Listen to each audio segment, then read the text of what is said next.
comunicadora, lectora empedernida, una maestra, absolutamente maestra, pero sobre todo yo diría que hay algo que la define y es una defensora de la libertad, una defensora de la vida.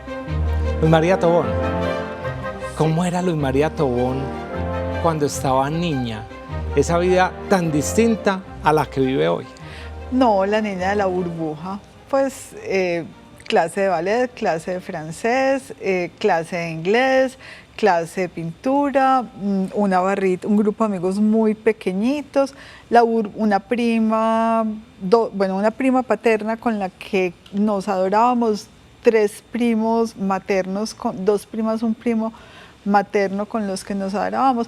Como el mundo perfecto, o sea, el mundo fabricado, todo en ti va a ser maravilla, clase de ballet, bailar en puntas, un mundo demasiado Ideal. prefabricado. No. Ideal, pues, para unos estándares de una época. Y con una mamá pintora, Sí, y el papá médico, director del hospital infantil. Sí. Y esa niña ahí empieza en determinado momento cuando la sociedad, se detonan varias cosas en la sociedad antioqueña, incluso en la sociedad del país, una situación creo muy similar a la que vivimos hace unos meses en Colombia, cambia la vida de Luz María Tobón en ese momento. Total, o sea, es como la agujita en la burbuja. Ayer me encontré a un médico maravilloso, o hablé con un médico maravilloso, hermano del único paciente que se le murió a mi papá y que se nos murió a todos. O sea, yo le decía ayer, un chico de Hernández Uribe, de una apendicitis, no había nada que hacer, 3 meses de hospital, él muere el Día de la Madre del 73 tal vez, y ahí empieza, ese es como el primer chuzoncito a la burbuja, porque mi papá sufrió demasiado, o sea, yo creo que él fue pediatra para no enfrentarse constantemente a la muerte. Y a partir de ahí, aquí está toda la irrupción de todos los conflictos, de todas las divergencias, y a nosotros, mi papá es amenazado, nosotros somos amenazados por asuntos de la Universidad de Antioquia y el hospital, y a nosotros se nos rompió por completo la burbuja, dijéramos, no tuvimos pues ni el desastre, ni tantas cosas que sufrieron tantos colombianos tan horribles, que no solamente sufren la amenaza, la persecución, sino la miseria, el desplazamiento, la pérdida del norte. Nosotros no tanto, pero sí pasamos de ser los niños de la burbuja, pues primero a estar escoltado. La gente ve eso como bien y eso es horrible. O sea, alguien te está vigilando, alguien controla todos tus movimientos. Nosotros tuvimos un primer escolta, mis hermanitos y yo, un viejo, o sea, un señor, no debía ser tan viejo, pero lo veíamos como el viejo ogro, no pueden salir a jugar, no pueden hacer nada. Mis papás pidieron pues como una escolta que se adaptara, que teníamos 5, 6 y 8, y llegó uno que ya fue el amigo, dijéramos, cuando ya pasa la amenaza, cuando ya descubren el origen de la amenaza, nosotros teníamos como que pesar que se fue, el niñero perfecto. Pero eso de tener quien te vigile, no poder salir con tus amigos, no poder ir a la calle, fue muy fuerte para nosotros. Luego estar escondidos, nosotros estuvimos escondidos 15 días en algún lugar lejos de Medellín. Entonces era como un golpe de nos tenemos que meter a este país. Fuera de eso, mi papá no era de derecha, o sea, mi papá fue amenazado por la extrema izquierda, pero no era de derecha. Entonces empieza a comprender como los matices, lo que estaba pasando, por qué la universidad se afecta tanto en el conflicto. La causa exacta yo no la sé porque hay 3 versiones de qué es lo que detona la amenaza, y mi mamá simplemente, ella era, pues como buena pintora, era ultra sensible, ultra emotiva, dijo yo no quiero saber nunca más nada de la Universidad de Antioquia, y más o menos fue o se sale de la universidad y se sale del hospital o se acabó esta familia y yo me voy lejos de Medellín. Y muere el papá. Y esa ruptura después también de la mamá con la universidad se hace evidente en ese momento de la muerte del papá. Total, porque llegan unos médicos a ponerle a mi papá la bandera de la universidad, le había sido Pues Alberto Uribe, el ex rector, me dice, no, es que usted en la Universidad de Antioquia, él había sido muy potente dentro de la universidad, llegan a ponerle la bandera y dice, no, o sea, ustedes lo mataron, porque a él esto le da una depresión horrible, le da una crisis emocional muy fuerte, y ella dice, no, ustedes tienen todo que ver con que este hombre de 53 años esté muerto de estrés, yo no quiero nada de universidad. Luego, entonces para nosotros la universidad no existe. Sin embargo, cuando yo me gradúo del colegio, intento ir a la Universidad de Antioquia. O sea, las monjas mismas me decían, y ella me decía, usted pues a pesar de todo, es de allá. No pude entrar porque fue el año de la quema de la monja. Un poquito, o sea, yo no había abandonado todo la gallina de la burbuja. quería terminar rápido, irme a hacer el posgrado rapidito, estudiar durante 12 años, no era mi plan. Entonces entro a la Bolivariana, pero después me llaman como profesora a la Universidad de Antioquia. A mí me dio todo el miedo, o sea, otra vez repetir este libreto, volver a vivir lo mismo, para nada. O sea, yo fui profesora 10 años, maravilloso, lo disfruté, quiero la universidad fuertemente, tengo la universidad en el corazón. Mi hermano también estuvo en la Universidad de Antioquia, mi hermana sí no pudo nunca. O sea, le daba pánico total intentar entrar a la universidad. Y entra usted a Bolivariana. Sí. Y hoy la vemos con una posición muy definida, muy centrada, pero sus comienzos no fueron en el periodismo político. Ahorita nos cuenta qué fue lo que pasó.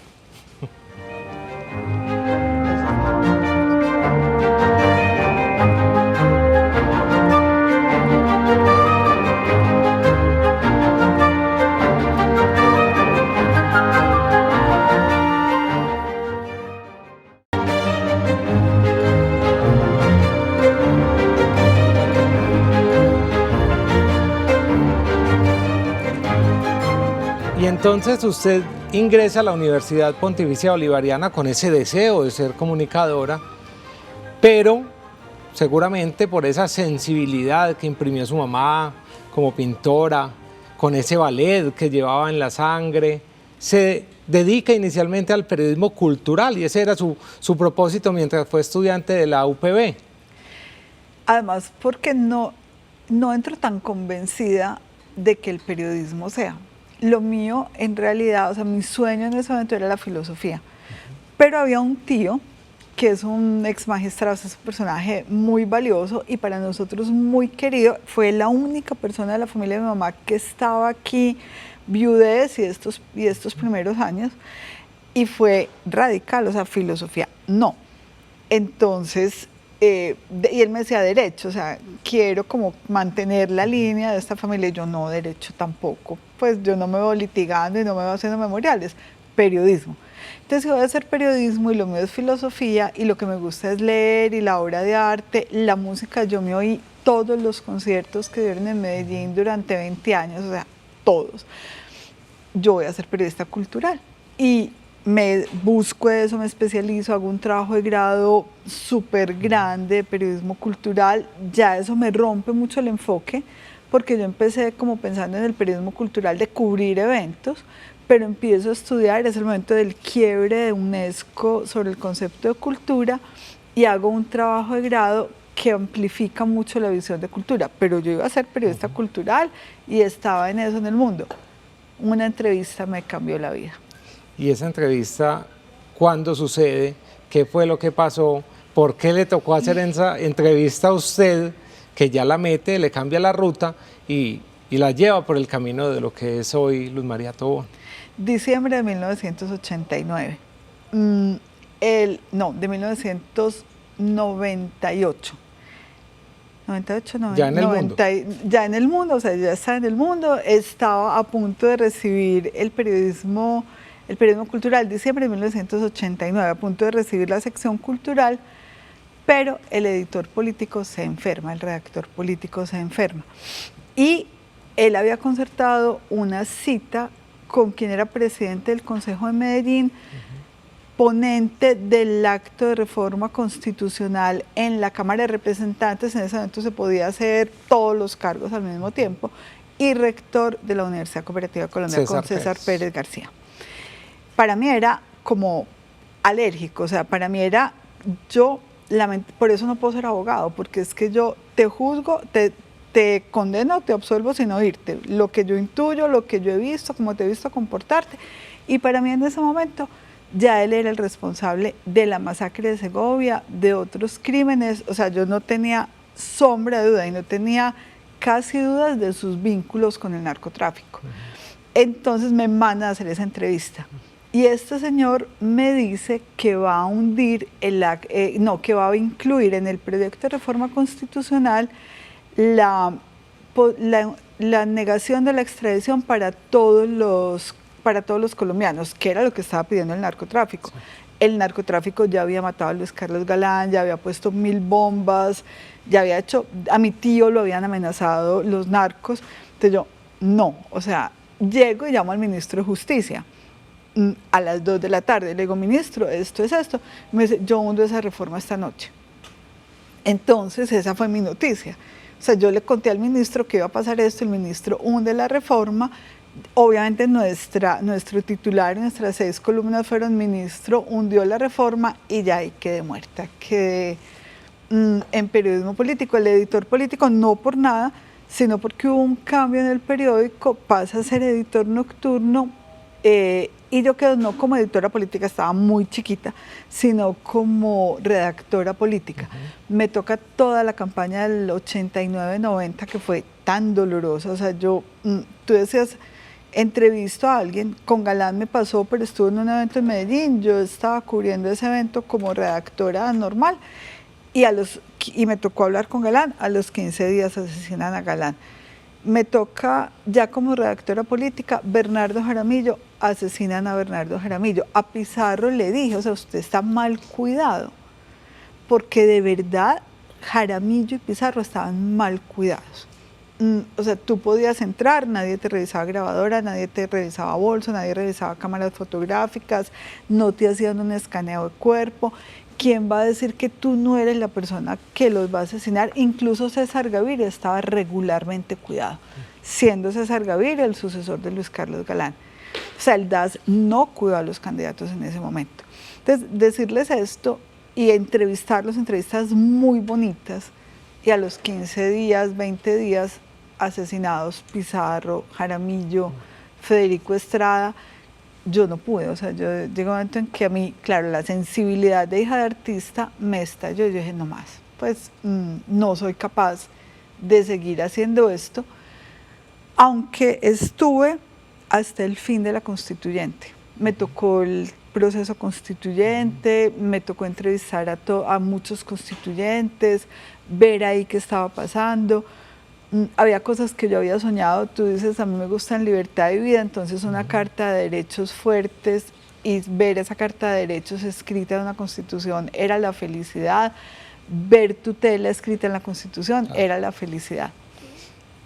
Y esa cercanía con el periodismo político pues fue gracias a un medio de comunicación muy importante de esta región. Un regalo que hemos tenido por muchos años los antioqueños, la capacidad o la fortuna de tener en nuestras casas, de acercarnos a él en el mismo metro que lo podíamos obtener a través de internet. Un periódico que ha marcado la historia de muchos periodistas en nuestro país, y es El Mundo. ¿Cómo es esa llegada a El Mundo y también estos últimos años tan difíciles para este medio de comunicación tan importante? Toda la trayectoria, dijéramos, El Mundo, una vez digo, tengo que estudiar comunicación porque no me va a dejar estudiar filosofía, y yo derecho no estudio, entonces también digo, yo trabajo en ese periódico. ¿Por qué? Por liberal, por abierto, por plural. Porque usted hizo parte del nuevo liberalismo, ¿cierto? Sí. En sus inicios. En la primera etapa del nuevo liberalismo, yo llegué, me metí, y mi mamá fue directiva del nuevo liberalismo. Mi mamá se tuvo que ir de Antioquia, amenazada o sea, cuando Pablo Escobar amenaza a toda la cúpula del nuevo liberalismo en Antioquia, amenaza a Galán, amenaza a Rodrigo y amenaza a todo el grupo directivo del nuevo liberalismo de Antioquia, mi mamá es de las amenazadas. Y la reflexión de mi mamá es, yo soy una mamá, mi mamá tenía 42 años, o 43 años, 18, 16, 15, yo estos niños no los dejo solos. era pues de todas maneras muy protectora, era muy liberal, pero muy protectora, y se va de Medellín a protegerse a un lugar donde efectivamente estaba menos riesgo pues de que Pablo Escobar hiciera algo.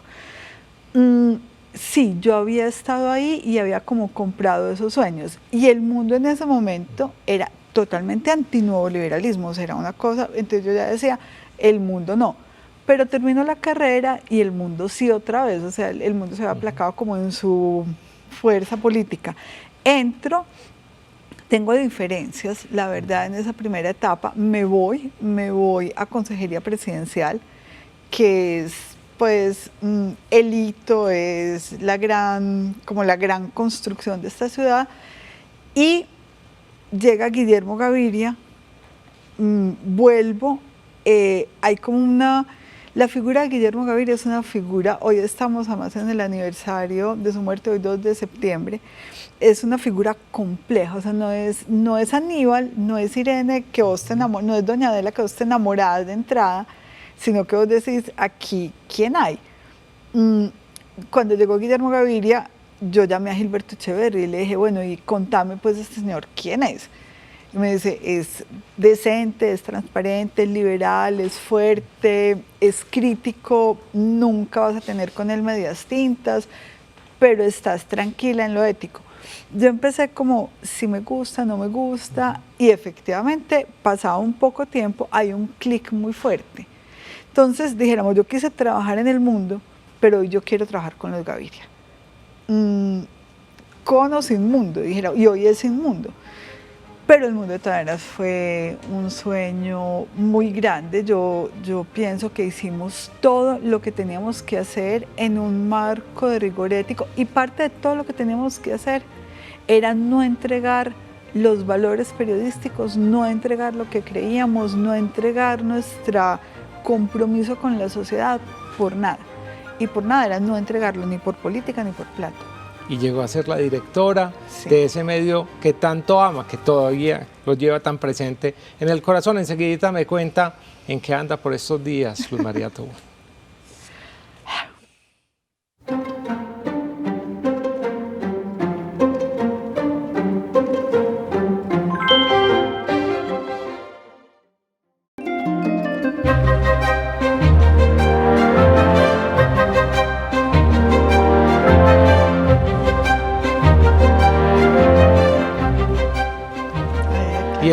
Y esa mujer que llega al mundo, que ahí empieza a entender mucho más fuerte la política, porque la vive de cerca, tiene que despedir a ese hijo. Y es una noticia que a todos nos impacta, que los medios tradicionales de Bogotá lo mencionan, que todos los colombianos pues, lo sentimos como una pérdida muy fuerte. ¿Qué pasa ese día? ¿Cómo se siente ese día al ver ese hijo entrañable dormirse por un tiempo? Muchas cosas, pues, y casi que sigo sintiendo muchas cosas. Lo primero, como buena rebelde, como buena libertaria, yo también soy bravita. Entonces, lo primero es una rabia con esta sociedad, o sea, es un enojo con una sociedad que tuvo la oportunidad de tener un periódico totalmente contemporáneo, pluralista. Nosotros tenemos columnistas de extrema derecha, extrema izquierda, a nadie nunca lo molestamos por lo que pensaba, los periodistas tenían mucha libertad, entonces es como, pero ¿cómo se pierden esto? O sea, les hicimos esto, nos matamos haciendo esto y ustedes lo dejan morir, porque no lo dejamos morir nosotros, lo dejó morir Antioquia, lo dejó morir Medellín, lo dejaron morir ciertos gobernantes a los que les convenía muerto, lo necesitaban más muerto que vivo. Entonces, primero es como mucho enojo. Segundo, pues es mucho dolor, dijéramos, es un poco toda una vida, todo un proyecto de vida, pero nunca manos vacías, porque ya había nacido Fundamundo y en Fundamundo teníamos mucho que hacer y veníamos hablando mucho como de qué hacer.